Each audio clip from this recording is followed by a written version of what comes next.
धन्यवाद अध्यक्ष महोदय। प्रश्न संख्या 285, आपकी अनुमति हो तो मैं पूर्व उत्तर आ गया। उत्तर आ गया। चलो पूरा पूछो। अध्यक्ष महोदय, मंत्री महोदय का जवाब आया है और उस पर मैं आदिवासी समुदाय के उद्धार के लिए वित्त वर्ष 2023-24 में राज्य व केंद्र के विभिन्न योजना के 997 करोड़ बजट, जिसमें 744 करोड़ रुपये खर्च किया गया, मतलब 250 करोड़ रुपया खर्च नहीं हुआ है।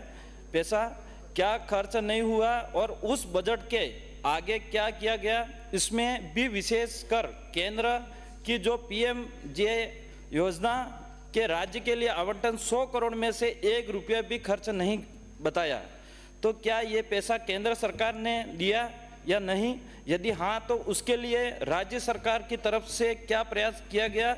और परिशिष्ट ब में जो खर्च का जो ब्यौरा दिया गया है उसके तीसरे नंबर पेज पर स्विमिंग पूल 3 करोड़ के आसपास बजट खर्च किया गया है। तो स्विमिंग पूल कहाँ बनाया, किसकी मांग पर बनाया? क्या स्विमिंग पूल बनाकर आदिवासी बच्चों का विकास करोगे या फिर स्विमिंग पूल और अन्य अनावश्यक जगह पर टीएडी का जो बजट उपयोग किया जा रहा है उसको रोकने का प्रयास रखते हो? उसकी जानकारी सदन को। माननीय मंत्री जी। माननीय अध्यक्ष महोदय जी, माननीय सदस्य ने सवाल उठाया है कि केंद्र सरकार का 1000 करोड़ रुपए खर्च नहीं हुआ। अध्यक्ष महोदय जी, ये केंद्र सरकार का 23-24 का बजट है। वो बजट केंद्र सरकार से आया नहीं, उस समय सरकार कांग्रेस की थी, आया नहीं तो खर्च करने का सवाल ही नहीं। दूसरा, एक इन्होंने कहा कि ये जो खेल स्टेडियम मांगा नहीं होगा ना, खेल मांगा नहीं, आप पूछो। दूसरा ये है, खेल स्टेडियम बांसवाड़ा में तारणताल स्वीकृत है 9/9/21 का, सरकार इनकी थी। स्वीकृत राशि 5.77 लाख, 90% कार्य पूरा हो गया है। ये कार्य पूरा होने के बाद माननीय सदस्य सीट पे जाइए। क्रीड़ा परिषद को हैंडओवर कर दिया जाएगा। में कोई नहीं आएगा। ये क्या है?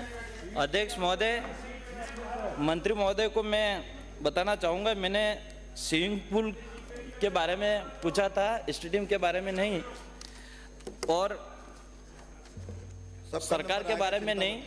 तो मैं और ये जो 2023 ये जो अभी चल रहा है 25-26 जो आपके कार्यकाल में केंद्र सरकार का कितना बजट आया ये पूछना चाहूँगा। और आदिवासी के कल्याण के लिए इतना बड़ा विभाग है और सरकार ने 1025 कार्मिक शिक्षा व अन्य विभाग के से प्रतिनियुक्ति पर ले रखे हैं और खुद टीएडी विभाग का एक भी कार्मिक नहीं है। यदि है तो मंत्री जी बताएं, और उनके टीएडी विभाग के खुद के कार्मिक कितने हैं?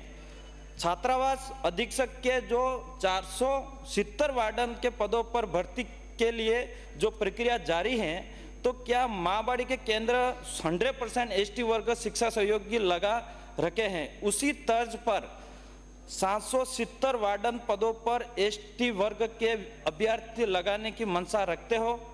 सदन की मेज पर अवगत कराएं। माननीय मंत्री जी बिराजो। प्रश्न तो गोलमोल है, प्रश्न तो कुछ है नहीं। अध्यक्ष महोदय जी, आपने ये कहा कि 470 पद जो हमारे हॉस्टल हैं इनमें पहले केडर नहीं था, और केडर नहीं था तो हम लोग शिक्षा विभाग से अध्यापक लेते थे और उनको वार्डन के तौर पे लगाते थे। अब हमारा केडर बन गया और उनकी कार्मिक विभाग द्वारा उसकी प्रक्रिया चालू है। ये होने के बाद में हमारा केडर बन जाएगा। अध्यक्ष महोदय जी, पहले हमारे छात्रावास अभी जो बढ़ गए हैं 452 छात्र हैं और ये 70 पद हैं। क्योंकि ये जो अंतर है ये इसलिए अंतर है कि जो अभी जो वार्ड हॉस्टल वगैरह खुले हैं इसके कारण से ये अंतर आ रहा है। तो ये भी पद जो है फाइनेंस को भेज कर स्वीकृत करा करके पूरा करेंगे।